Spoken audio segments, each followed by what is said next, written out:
Hi, this is Vladimir Štimac from Anadolu Efes. You're listening to Sweet 16, best podcast out there.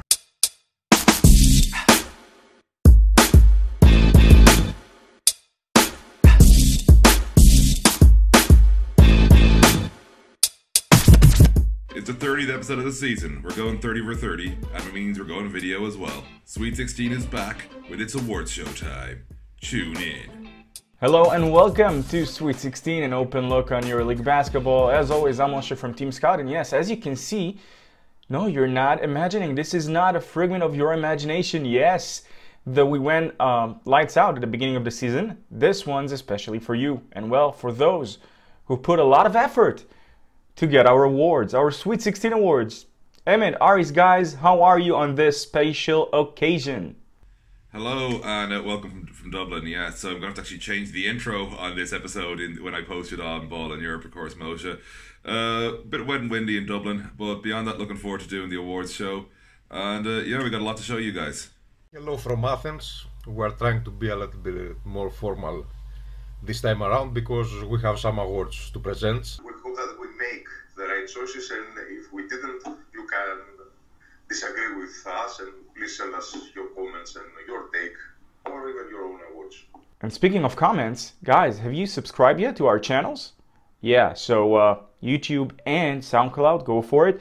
Aris, you said formal. Are we supposed to be doing this wearing suits?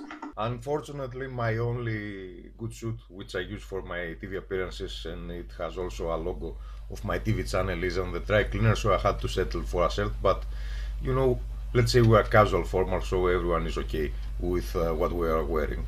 The tuxedos are saved for the Final Four, I guess.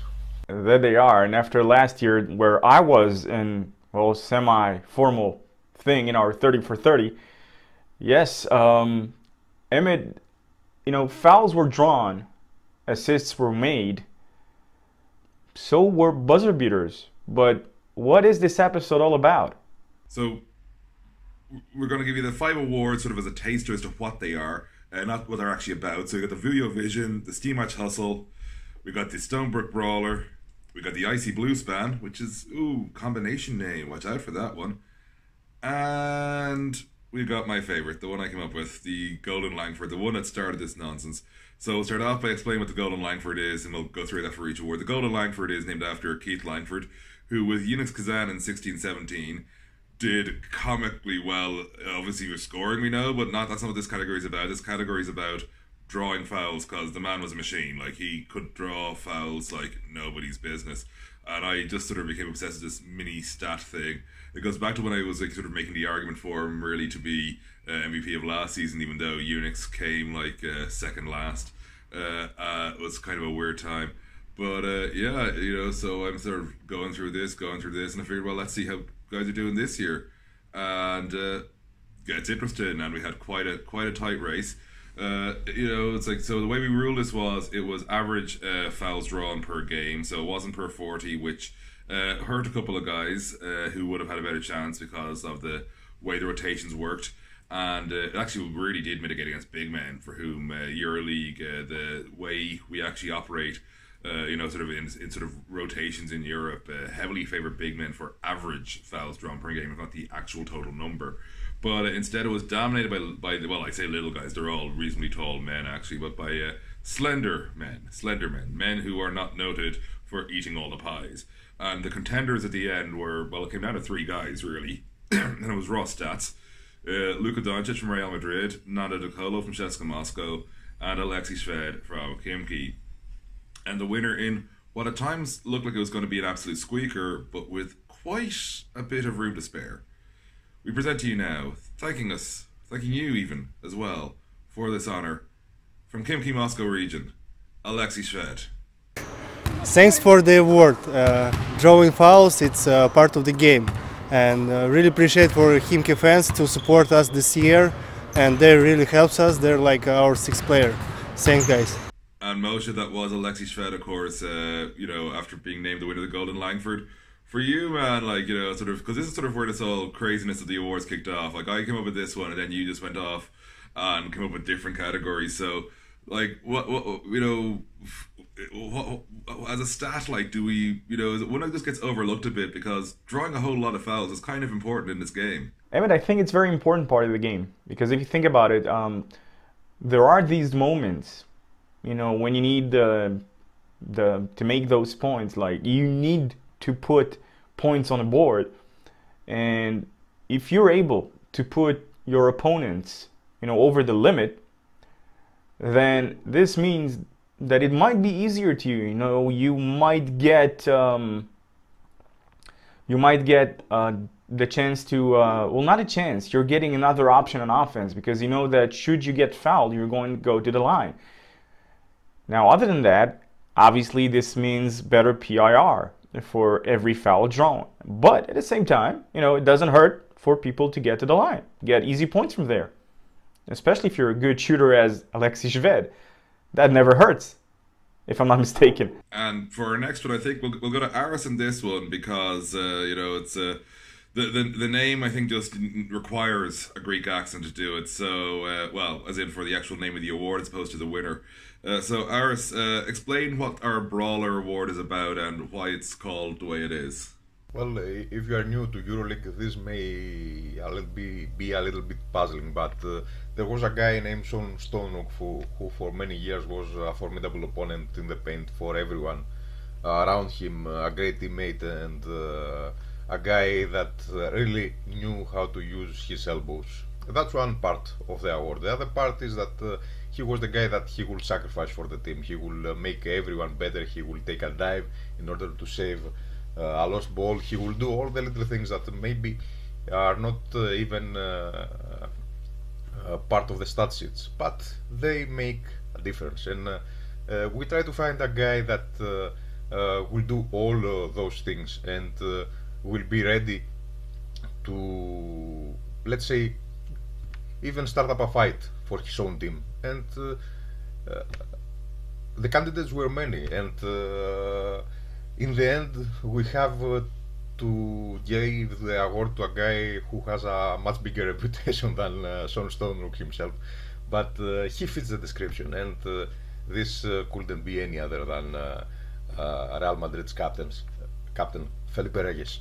You mean the kid, right? Hey, I was chatting to Pat Burke there only a couple of weeks ago, and he remembers Felipe Reyes when he was an 18-year-old, so it's like we were all young once. Wait, you said the Stonerock Brawler, right? Hello, Sweet 16. I'm Felipe Reyes, and I'm very happy to receive this award. For me, it's very important because I always play for the team. Good luck and enjoy basketball. Well, as Aris said, we had the guy that is not afraid to sacrifice, to put the elbows, to make the extra effort, to sacrifice a foul, as long as his team gets the best benefit of it at the bottom line. We started looking for a guy that, in a way, he influenced the entire competition. One might say that he reinvented a position in the early 2000s. Now, we were looking for a big guy or a non-point guard guy that can pass the ball like one and can do a whole lot of things. And even though he doesn't care about his own stat, it's a known fact that his numbers will back his acts up. In other words, we were looking for a guy like Nikola Vujicic. Ergo the name, the Vuja Vision, because Nikola had a spectacular court vision. He knew how to pass the ball. He knew how to do a lot of things, had great footwork in the paint. He can shoot the ball from outside, from inside, you name it. Now, the battle was close. The candidates were many. This goes without saying. And we also looked for a minimum amount of games played, which is why some candidates they didn't make it to the final list. So we had to simply look for the something special, and I think we found it. I think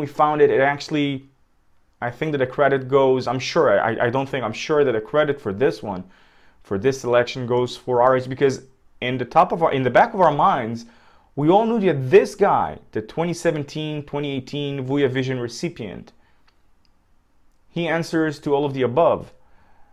But it was Aris who, it took you like what, 1 second to simply say Nicolo Melli?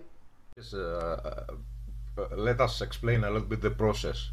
We first went through the numbers, and by the numbers, there's no other big man who dishes more assists than Gustavo Ayon.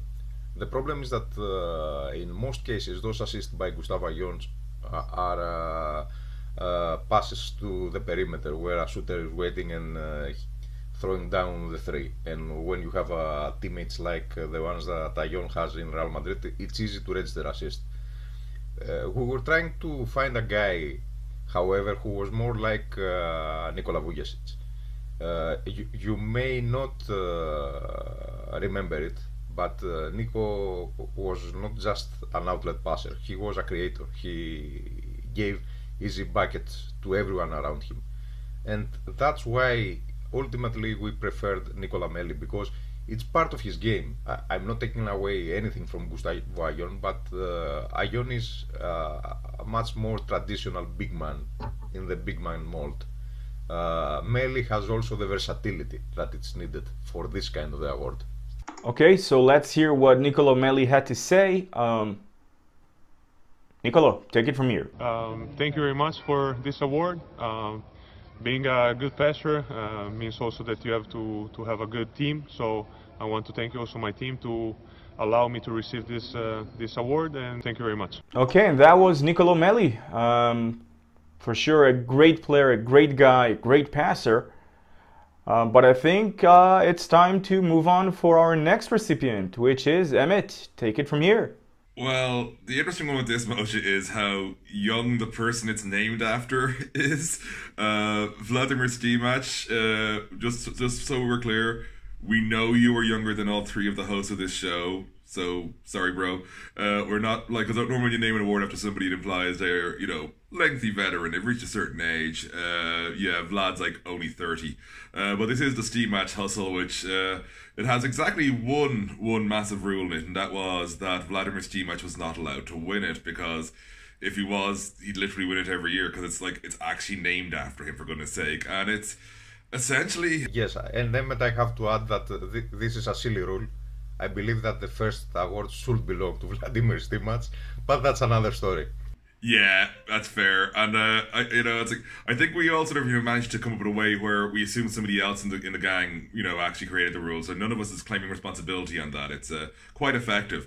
So Vladimir, obviously, we love you, you know that, but we decided you can't win your own award, at least at the first year. Maybe next year we'll allow you to be eligible, but we decided this year we couldn't let you win your own award. And it's essentially, the dude who logs the hours, who gets the business done, basically the, grindy McGrindface, the guy who does all and all that, with, I suppose, like Moshe, actually, I'm going to go to you. Give us a better definition of what I'm giving, because grindy McGrindface works for a certain viewership, but you explain, and how you would see what the Stimac hustle is really about. Well, first and foremost, the Stimac hustle is about Vladimir Stimac. There's no running away from it. And Aris, on one hand, I agree that of course that Stimac should be eligible to win the award, but I think that honoring him by giving the award his name, to call the award after him, I think that beats every possible thing. This is the utmost respect you can give to a person, and this is how much we value Vladimir Stimac. Now, if you ask me what is it about him, the guy will do literally whatever it takes, whether it's to jump on the court, whether it's to do whatever he can to rebound the ball. I remember this game when he played in Tel Aviv, and right after he was asking everyone, how many rebounds did I end up grabbing, because this was one of the main goals that were set by him or to him, by himself and by his coach, essentially. And Vlad is doing all those little things, and he will hustle his way through to help his team. Now, true that Anadolu did not have the best season, or even a solid season at that, but at the same time, we cannot overlook, or we cannot not acknowledge the fact that Vlad was, without a doubt, a shining light within that roster. And doing so, while smiling the entire time. So, Stimac, baby, this one's for you. This one is actually because of you. You were the inspiration. And I think without further ado, Emmet, would you like to name our 2017-2018 Stimac Hustle recipient? The lads deliberately got me to do this one because they know I'm bad at pronouncing names. The winner from Zalgiris Kaunas is Paulius Jankūnas. And here is Paulius now to accept his, well, award, I suppose. It's plaudits anyway. And big thanks, big props to Paulius. Thanks for the award. Making hustle play is a big part of the game. It shows that I did everything I could to help my team. And now that we made it to the Final Four, it's time to hustle twice as hard. All the best to our Žalgiris fans to their support through this season. And once again, thank you everyone at Sweet 16 for recognizing me with this award. And so obviously, we let you sort of hear from Paulius first, but we suppose we should tell you why Paulius won. And I suppose it's kind of going, as you know, we've been explaining why everybody won so far. With Paulius, and I think Moshe's going to agree with me on the short version for sure. Like, we often disagree on the more drawn-out versions of the cut, but simply, did you see him play this year? I mean, seriously, of course he had to win this bloody thing. Paulius was great, and you know, he does really fulfill everything that sort of was necessary for this award. Like, you know, grinding out, like, you know, everything going, like, you know, everybody kind of basically going. He's like, you know, the guy, not sort of the, you know, the guy when you're looking for the clutch shot, sort of the guy in that, like, you know, he makes sure everything stays together. He makes sure the clock, you know, is not an enemy. He makes sure, you know, everything is just running in some way. He keeps you competitive, and like the dude, like, he bleeds green and white. It's that simple, really. Like, you know, there's no question there. You know, Paulius, like, deserved winner. Honestly, for me, this one wasn't competitive this year. I'll switch over to you there, Aris. Like, any thoughts on, you know, Jankūnas winning and why this was fairly easy, I think, for us in the end? Well, Emmet, what I have to say is a little bit of explanation about the difference of this award and the award of Stone Brawler. They might seem a little bit similar, but there are some key differences that explain why Paulius Jankūnas won the Stimac award and why Reyes won the Stone Rook award. The Stone Rook award should go to a guy that we expect to excel, who we expect to be the glue guy and will lead his team to greatness no matter what. After all, in Stone Rook heydays, Siena was a formidable force in the Euroleague. And also, the recipient of the Stone Rook Brawler is a guy who is beloved by his teammates and by the fans of his own club, but he's a little bit hated by the opponents. He's a little bit of a controversial figure if you think about it, because he's the guy who will do anything about his team. The Stimac award, on the other hand, is a little bit of a feel-good story. It's a guy who even if you expect him to play well, like that was the case of Jankūnas, you don't really put your money on him in order to achieve something big in the season. And that's why when Žalgiris made it to the Final Four, it was more than clear that a guy from Žalgiris should get this award, because come on, everybody loves Stimac and everybody should also love the recipient of the award that has his name on. Well, Aris, I couldn't agree more. I think that I can add, and you guys will probably agree with me both. I mean, Žalgiris without Jankūnas throughout the season, and we saw it, I saw it especially in Tel Aviv when Jankūnas was, come on guys, he was playing injured. Now, he got a shot before the game, and it only started affecting the second half. Now, if you remember the game, we saw that, well, Žalgiris were kinda struggling versus Maccabi, and all of a sudden, when Jankūnas was, you know, becoming more fit, things became very obvious that, you know, with him, without him, different story. But I think more than that, when you're a hustle player, eventually down the stretch, things will go your way, and this is what we saw exactly from Jankūnas in the playoff series versus Olympiacos, right? Yeah, we saw so much from him in that series, Moshe. And before we get to our last award, I just want to point out that I'm finding it really, really amusing that we're cutting to players in professional setups with good backgrounds, while I am clearly in my living room in a dressing gown. So that is what Sweet 16 is about, mixing up the highbrow and the lowbrow at every level, because we are the people's show in many respects. And it brings us on nicely to our final category, where if ever the name kind of explained what it basically was about, I don't really, I think this is about as clear as it gets.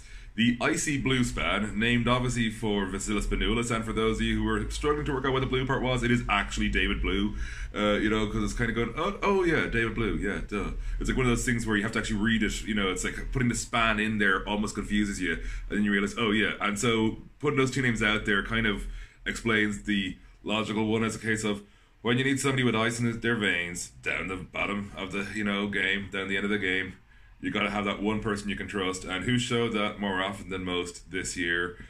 I mean, this one, it's kind of interesting because, again, it's named, well, at least half named for a player who's still active in Euroleague, but he wasn't the guy this year, I think it's fair to say, when it comes to being that in this season's performances.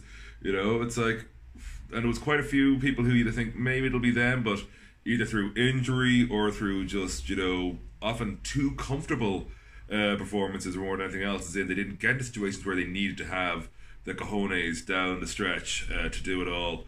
But we're going to turn, even though I'm describing it, we're going to turn to Moshe to name it. Moshe, who is the winner of the Icy Blue Span? Emmet, first of all, thank you so much for the honor to announce this winner, but I think before announcing it, so that none of us would sound even just a bit biased, I'll explain the Spanoulis part, even though it doesn't really need any explaining, and Aris will take the David Blue part because we don't want to sound biased whatsoever. Then we will announce the 2017-18 Icy Blue Span recipient. I'll start off with V-Span. I mean, what is there else we can say about this amazing guy? There is a reason why he's called Kill Bill. There is a reason why, well, Emmet, it happened quite a few times when you used some WWE references, right? I may have made the odd one here and there during the everything, yeah. Okay, so I got one for you. It's one that's been waiting, I think, since Istanbul, and we haven't got the chance to use it. You took the Undertaker saying that whenever Cheska faces Olympiacos or Billy, they rest in peace. Well, I'll go and say that, well, with these two guys, they were much like Bret Hart, because these two guys were the excellence of execution. And you can take it the way you want to take it by saying execution. We saw this with, at the last play before overtime in game 1 between Olympiacos and Žalgiris this year was the perfect example. You know who's going to get the last ball. You know who's going to take the shot. And, well, he's going to make it. And that's exactly what V-Span is all about. And it's not just the last plays. Come on, he's a winner. This guy is remarkable. Regardless of all the trophies, regardless of everything else, this is a guy you want on your side to take the last shot whenever, wherever, all day, every day. Aris, your words on David Blue. We have to talk about the greatness of Vasilis Panoulis, obviously, here, but also we have to talk about the greatness of David Blue. I was a witness in Milan's Final Four when he made some of the most incredible shots in the Euroleague Final Four history, and he was a guy that you never want him to take the shot outside the three-point lane. So we try to find a guy who is a clutch player, who can deliver, and ideally will make a big three-pointer. And you know what? We have the man that perfectly fits that description in every aspect. Okay, so let's say together. I'll give his nickname, Ari's first name, Emmet, last name. It is the 2017-2018 Icy Blue Span Award recipient. He is the Wonder Kid. He is Luka Doncic. And there you have it. And here is Luka Doncic to, accept his award. Hi, it's Luka Doncic. Thanks to Sweet 16 for this trophy. I want to share it with my team and see you soon. So that was our first ever Sweet 16 first team. Congratulations to all of the recipients. Live long and prosper, I think. May the 4th be with you. Anyone else can think of another reference? Perhaps another Infinity War or the first ever Sweet 16 Infinity War reference? Nah, it's okay. Now it's time to focus on the Final Four in Belgrade. Guys, what do we have in store for all the EuroLeague fans out there? Well, Moshe, short version is live shows. We'll be on the ground, broadcasting on Facebook, YouTube, Twitter, who knows really what, but we'll be broadcasting repeatedly from Belgrade. We're all landing in time for the Final Four, thankfully. Well, Aris won't be joining us in person, unfortunately. Such is the way of the world. But we will have a Eurohoops presence, so it'll all be good. And we'll be, breaking down the games ahead of time and, expecting some pretty intense hoops, to be short about it. It's going to be exciting. I'm going to be taking a stupid route there, as anyone who follows me on Twitter knows at this stage I'm going to Texas first because I'm a stupid person. That's what we're looking forward to. And so it should be a good week, Moshe. But I suppose that's it from here, isn't it, really? Yes, it is, Emmet. But just for now, okay? Just for now, guys, no worries. We're going to be back in a few days, just a few days' time from now, especially for you. We'll be with you, giving you the ultimate Final Four experience with Eurohoops, with Team Scout, with Ball in Europe. We're waiting. I mean, we were all eager. Emmet kept making posts that deliberately prevented sleep from me. So that's why I'm going to make Emmet run and make a lot of shots during the Final Four. He knew that, though. But with that being said, guys, I think it's time for our... one last announcement. From now on, for the next week, till the next week actually, after the Final Four ends, we're going to have all videos, all lights on, not lights out, so be ready. Make sure to check your local listings because we will be scheduling, you will know every day when we're going to go live. So we're going to make it special, especially for you. Thank you for following us so far. Make sure you subscribe again to our Eurohoops YouTube channel, our EuroLeague Sweet 16 SoundCloud channel, and you can find me as always on Twitter at MosesB1 and at I Am Team Scout, Facebook page Team Scout, and the website itself, teamscout.net. Emmet, Aris, where can they find you guys? Well, of course, Moshe, you can always find me ballineurope.com, at BIE_basketball on Twitter, and YouTube and Facebook, of course, both Ball in Europe. And you can find me in Greece during the week of the Final Four because we have also the Greek League playoffs starting. Unfortunately, I can't be on both places, but I will be there in mind and heart with you guys. And you can check also my social media, the social media of Eurohoops, and of course the portal. If you are living in Greece, then you will probably hear me during the playoffs games.